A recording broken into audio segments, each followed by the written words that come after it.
என்னன்னு பார்ப்போம். வேறு ரொம்ப முக்கியம் பாருங்கள். இந்த வேறு இல்லைன்னா என்ன ஆகிடுது? கொஞ்ச காலம் மாத்திரம். 21ஆம் வசனம் பாருங்கள்.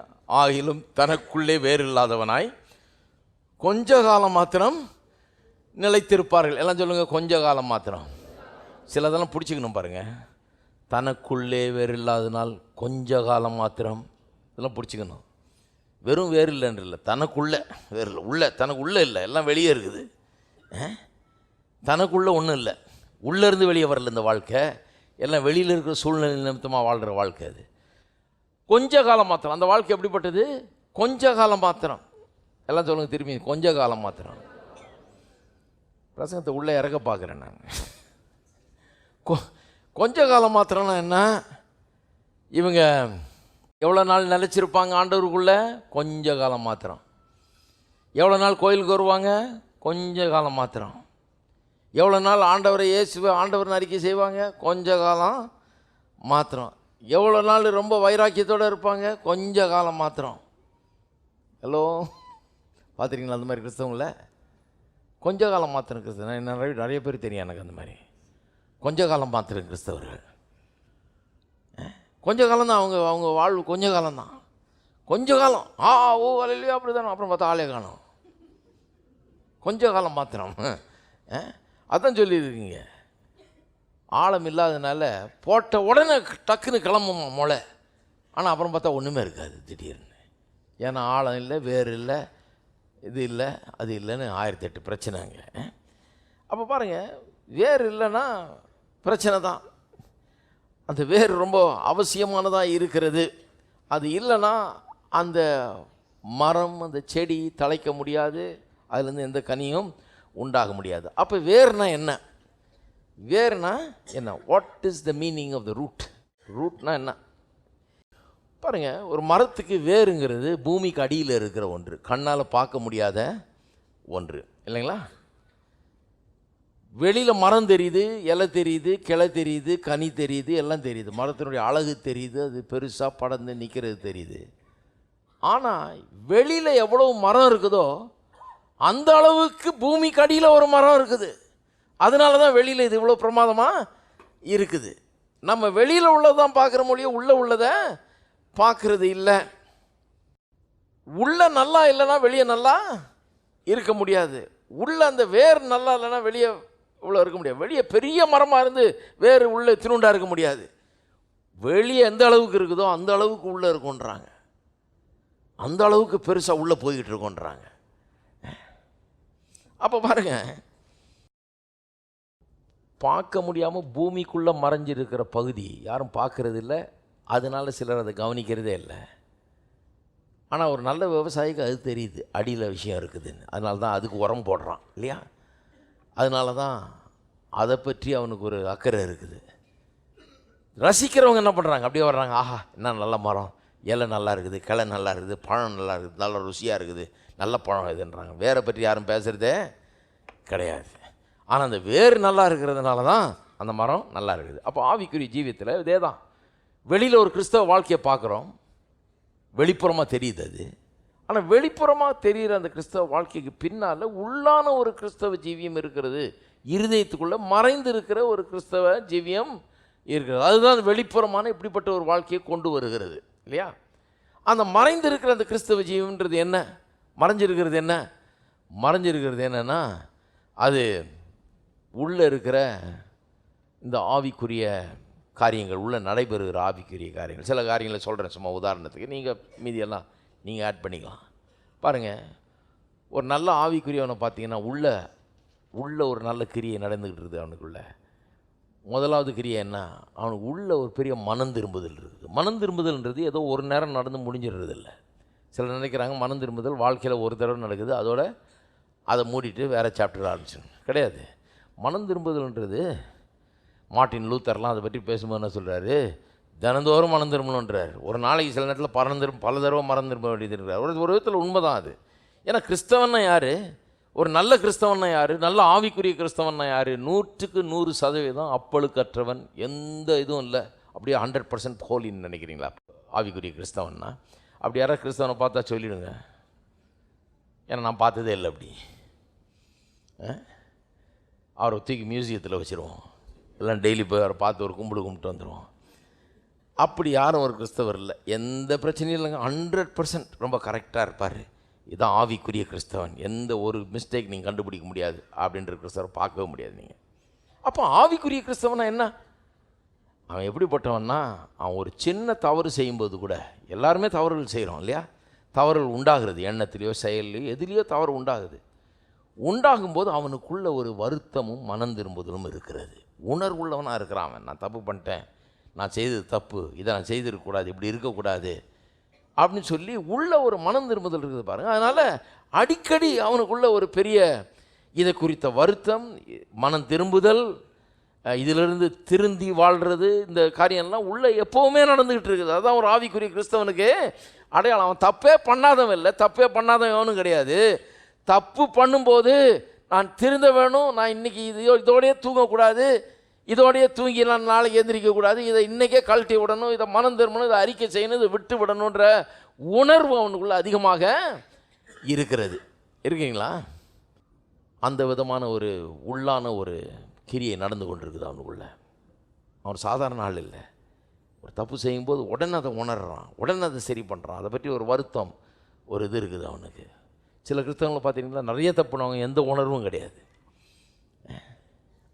எந்த மனம் திரும்புதலும் கிடையாது. இப்படி பண்ணுறோமே இதெல்லாம் திருந்துவோன்ற அந்த இது வர்றதே கிடையாது. ஆனால் இந்த உண்மையான ஆவிக்குரிய கிறிஸ்தவன் என்ன பண்ணுறான்? அப்படி இருக்க முடியாது. அவன் என்ன பண்ணுறான்? ஒரு சின்ன தப்பு செய்யும்போது கூட அவனுக்குள்ள ஒரு பெரிய டிஸ்டர்பன்ஸ் உண்டாகுது. இதை சரி பண்ணுற வரைக்கும் அடுத்த ஸ்டெப் அவன் போகவே முடியாது. ஆகவே அவன் கான்ஸ்டண்ட்டாக தன்னை சரி பண்ணி கொள்கிற ஆளாக இருக்கிறான். அடுத்தது ஜெபம். ஜெபங்கிறது இயேசு சொன்னார் இல்லையா, அறையை சாத்திக்கிட்டு ஜெபம் பண்ணுன்னு. ஜெபம்ன்றது நம்ம உலகத்துக்கே அறிவிக்கிறது இல்லை. நான் 3 மணி நேரம் ஜெபம் பண்ணுறேன் டெய்லி ஒருத்தர் சொல்கிறாரு. நான் நினச்சிக்கிட்டேன், உன்னுடைய ரிவார்டு இந்த உலகத்தில் மற்றவங்களாம் பார்த்து கை தட்டுறாங்க, அதோடு முடிஞ்சுது, அவ்வளோதான். அதுக்கப்புறம் அந்த ஜெபத்துக்கு எந்த பலனும் கிடையாது. எல்லோரும் பார்த்து என்ன சொன்னதோ 3 மணி நேரம் ஜெபம் பண்ணுறவர் வர்றாரு பாருங்க, அவர் டெய்லி 3 மணி நேரம் ஜெபம் பண்ணுறாருங்க. எப்படி தெரியும்? அவர் தான் சொன்னார் டெய்லி 3 மணி நேரம் ஜெபம் பண்ணுறாரு. ஏன் சொன்னார் இப்படி பண்ணாதுன்றார்? ஏன்னா இது அந்தரங்க வாழ்க்கை, இது ஆவிக்குரிய ஜீவியம்ங்கிறது இது உள்ள மறைஞ்சிருக்கிற ஒரு காரியம்.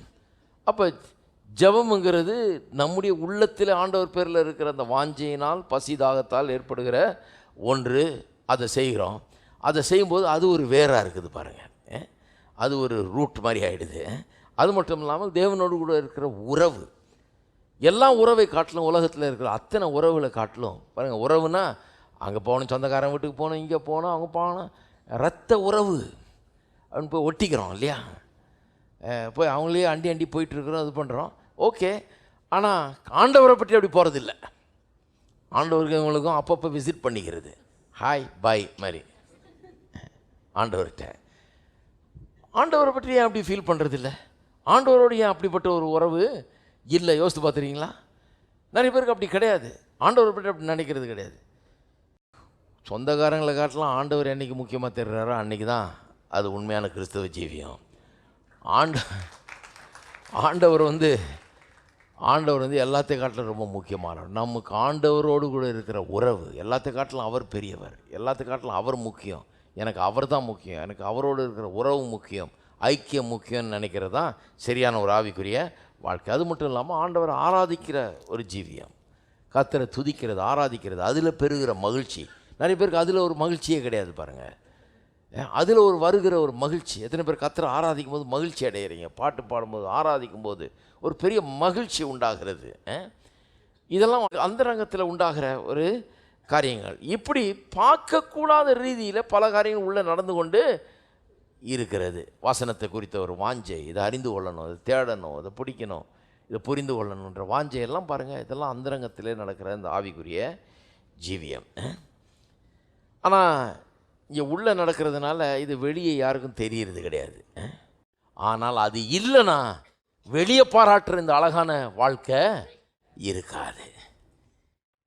வெளியே வெற்றி கிடைக்கிறது, வெளியே சுகம் கிடைக்கிறது, வெளியே பல ஜெயங்கள் கிடைக்கிறது, வெளியே கை வச்ச காரியங்கள்லாம் நல்லா நடக்குது, எல்லாம் போகுது. ஆனால் உள்ள சரியில்லைன்னா வெளியே அவ்வளோ நல்லா போக முடியாது. நிறைய பேர் பார்க்குறவங்க வெளியே நடக்கிற காரியங்களை பாராட்டுவாங்க, ஆஹா என்ன மனுஷன் எப்படி பண்ணார், இப்படி பண்ணார், அப்படி பண்ணார், அப்படி ஆகும் இப்படி ஆகணுவாங்க. எல்லாம் வெளியே நடக்கிறது தான் சொல்லுவாங்க. உள்ளே இருக்கிறது யாருக்கும் தெரியாது. ஆனால் உங்களுக்கு தெரிய வேண்டும். நமக்கு தெரியணும் எங்கேருந்து இதெல்லாம் வருதுன்னு, எங்கேருந்து இந்த ஜெயம் வருது, எங்கேருந்து இந்த வெற்றி வருது, எங்கேருந்து இந்த வாழ்வு வருது, எங்கேருந்து இந்த பச்சை பசேர்னு இலைகள் வருது, எங்கேருந்து இந்த கிளை அழகாக வருது, எங்கேருந்து இந்த கனி ஏன் இவ்வளோ அழகாக இருக்குது, இவ்வளோ ருசியாக இருக்குது, இவ்வளோ அருமையாக இருக்குது, ஏன் அது அப்படி இருக்குதுன்றது உங்களுக்கு தெரியும். ஏன்னா உள்ளே என்ன இருக்குதுன்றது உங்களுக்கு புரிகிறது. இருக்கீங்களா? அப்போ ரூட்டுங்கிறது என்ன? நம்முடைய இருதயத்துக்குள்ளே நடக்கிற காரியங்கள், அதான் ரூட்டு. இன்னொன்று, இந்த ரூட், இந்த வேர் மரத்தை நிற்க வைக்குது பூமியில். வேர் இல்லாமல் மரம் நிற்கவே முடியாது. அவ்வளோ பெரிய மரம் எப்படி நிற்குது? ஒரு சின்ன காற்றடிச்சா கூட கீழே விழுந்துடணுமே மரம். ஏன் நிற்குதுன்னா, இங்கே வெளியே தெரிகிற அந்த பெரிய மரத்தை போலவே உள்ள ஆழமாக போகுது. உள்ள ஆழமாக போகிறது மட்டும் இல்லை, படர்ந்து பெருகுறது பாருங்கள். எங்கே பார்த்தாலும் படர்ந்து பெருகி இருக்குது பாருங்கள். அப்போ அதனால தான் காற்று அடித்தாலும் புயல் அடித்தாலும் என்ன அடித்தாலும் அந்த மரம் அப்படியே நிற்குது. 100 வருஷம் கூட நிற்குது. எல்லாத்தையும் பார்த்துருச்சு அந்த மரம். 100 வருஷமாக அத்தனை காற்றையும் பார்த்துருச்சு, அத்தனை புயலையும் பார்த்துருச்சு, அதை பார்த்துட்டு இதை ஓன்னு அடித்து எல்லாம் ஆகிருக்குது. ஆனால் இந்த மரத்துக்கு மட்டும் ஒன்றும் ஆகலை. ஏன்னா அந்த வேர் அப்படி உள்ள ஆழமாக போய் வேகமாக படர்ந்து பெரிய ஒரு விதத்தில் அது படர்ந்து இருக்கிறதுனால அது அவ்வளோ உறுதியாக நிற்கிறது. பாருங்கள், வாழ்க்கையும் அப்படி தான். கிறிஸ்தவ ஜீவியம்ன்றது அப்படி ஆழமாக போய் உள்ளத்தில் படர்ந்துருக்கிற ஒரு காரியம். இல்லைன்னா பாருங்கள், பல சந்தேகங்கள், பல கேள்விகள் இதெல்லாம் எழும்பியே புயல் மாதிரி காற்று மாதிரி அடித்து நம்முடைய கிறிஸ்தவ ஜீவியத்தை ஒன்றும் இல்லாமல் ஆக்கிடும். எத்தனை கேள்விகள் எழும்பும் பாருங்கள். எனக்கு ஞாபகம் இருக்கு, நான் படிக்கிற காலத்தில், பைபிள் காலேஜில் படிக்கிற காலத்தில் ஃபுல்லாக கன்ஃபியூஷன் தான். எதுவுமே விளங்கலை. ஒன்று விளங்குச்சுன்னா 10 விளங்காதது வருது. அதுக்கு முன்னால் ஆழமாக போகல. இது இப்போ படிக்க ஆரம்பித்தோன்னே என்ன ஆகுது, 1-2 விளங்குது, 10-20 விளங்க மாட்டேங்குது. எப்படி இருக்கும் பாருங்கள். ஒரு மாதிரி சோர்வாயிடும். சந்தேகம் நிறையா, இதை பற்றி சந்தேகம், அதை பற்றி சந்தேகம், இது பிடிக்கல, அது பிடிக்கல, இது என்ன, இதுக்கு யாரும் பதில் சொல்ல மாட்டேறாங்களே, அதுக்கு யாரும், இப்படி 1000 சந்தேகம் பாருங்கள். அப்படி இருந்தது. சந்தேகத்திலேயே நம்ம அப்படியே கிறிஸ்தவ வாழ்க்கையை விட்டுருவோமான்ற நிலைக்கெல்லாம் ஆகுது பாருங்கள். சில நேரத்தில் அந்த அளவுக்கு சந்தேகம் பெருகுது. ஆனால் அந்த சந்தேகத்தெல்லாம் தாண்டி தான் இவ்வளோ தூரம் வந்திருக்குது. இப்போ சந்தேகம்லாம் ரொம்ப குறைஞ்சிருச்சு, ரொம்ப குறைஞ்சிருச்சு. இப்போ யாருமே என்கிட்ட இந்த கிறிஸ்தவ விஷயம் ஒன்றும் இது கிடையாது, இந்த பைபிள் ஒன்றும் உண்மை கிடையாது, இது ஒன்றும் இதை நம்ப முடியாது, நீங்கள் இதை நம்பி ஒன்றும் செய்ய முடியாது அப்படின்லாம் சொல்லவே முடியாது. ஏன்னு சொன்னால் இது நல்லா ஆழமாக போயாச்சு. அப்போ வேறுங்கிறது நம்ம அவரை ருசி பார்த்துருக்குறோமா தனிப்பட்ட வாழ்க்கையில். கிறிஸ்தவ ஜீவியன்றது ஏதோ கோயிலுக்கு போனோம் வந்தோம், கிறிஸ்தவ குடும்பத்தில் பிறந்திருக்கிறோம், நான் இவ்வளோ நாள் அந்த கோயிலுக்கு போகிறேன் அப்படின்றது இல்லை கிறிஸ்தவ வாழ்க்கை. கிறிஸ்தவ வாழ்க்கை என்ன, நீங்கள் ருசி பார்த்துருக்கீங்களா? அவருடைய நன்மைகளை அனுபவித்து பார்த்துருக்கீங்களா? அவர் உங்களுக்கு தேவையில்லை சந்திச்சிருக்காரா? உங்கள் ஜெபத்துக்கு பதில் கிடச்சிருக்கா? உங்களுடைய வாழ்க்கையில் அற்புதங்களை நீங்கள் அனுபவிச்சிருக்கீங்களா? இப்படி அவரை இன்னும் அதிகமாக அறிஞ்சு அவருடைய அற்புதங்கள், அவர் தேவையை சந்திக்கிறது, அவருடைய காரியங்கள் எல்லாம், அவர் நல்லவர் என்பதை ருசி பார்க்க பார்க்க பார்க்க ஒரு நாள் வரும் பாருங்கள். உங்களுக்கு எத்தனையோ காரியங்கள் அக்கடமிக்காக விளங்காமல் இருக்கலாம். வேத வசனத்துலேருந்து பெரிய பெரிய ஆளுகள் கூட சிலதெல்லாம் விளங்காமல் இருக்குது. விளங்காமல் என்றைக்குமே இருக்கும் சிலதெல்லாம், அதை விடுங்க. ஆனால் யாருமே கடவுள் இல்லை, கடவுள் நல்லவர் இல்லை, கடவுள் இப்படி செய்ய மாட்டார், இங்கே சொல்லியிருக்குது பொய்ன்னு உங்கள்கிட்ட சொல்லவே முடியாது. ஏன்னா அவ்வளோ ஆழமாக நீங்கள் அவரை அறிந்து வைத்திருப்பீர்கள். அதுதான் வேறு. அவரை அறிந்து கொள்வது தான் இது. அவரோட கனெக்டடாக இருப்பது, அவரோடு கூட உறவுள்ளவர்களாக இருப்பது, அதுதான் சரி. ரூட்னா என்ன? வேறு நிலைத்திருக்கவும் உதவுகிறது, நிலைத்திருக்க உதவுகிறது. நிற்கிறது மட்டும் இல்லை, மரம் நிலச்சி நிற்க உதவுகிறது. கொஞ்சம் காலம் மாத்திரம்தான் நிலைத்திருக்கிறாள், ஏன்னா வேறு இல்லை.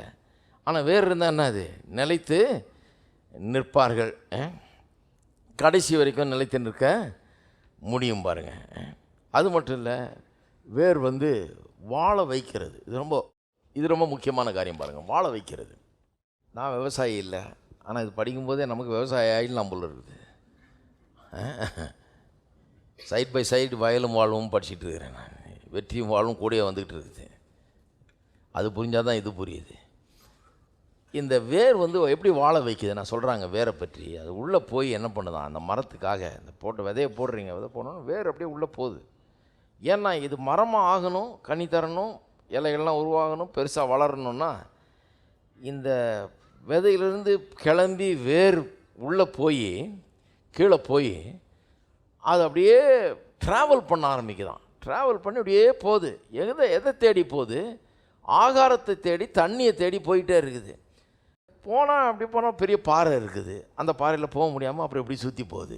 இப்படியே சுற்றி சுற்றி சுற்றி சுற்றி சுற்றி போய் போய் போய் போய் தண்ணி கிடைக்கிற வரைக்கும் விடாதான். அது தண்ணி கிடைக்கிற வரைக்கும் விடாமல் போய் தேடி பார்த்து அந்த தண்ணியை, இந்த மரத்துக்கு வேண்டிய அத்தனை ஆகாரங்களையும் கண்டு அதை உள்வாங்கி எடுத்து அங்கேருந்து அதை சுமந்து கொண்டு வந்து இங்கே நிற்கிற அந்த மரத்துக்கு கொடுத்து, இந்த மரத்து அழகான இலைகள், அழகான கிளைகள், அழகான பழங்கள் உண்டாகத்தக்கதாக இந்த கிளைக்கு அதை பகிர்ந்து கொடுக்கிறது அந்த வேர்.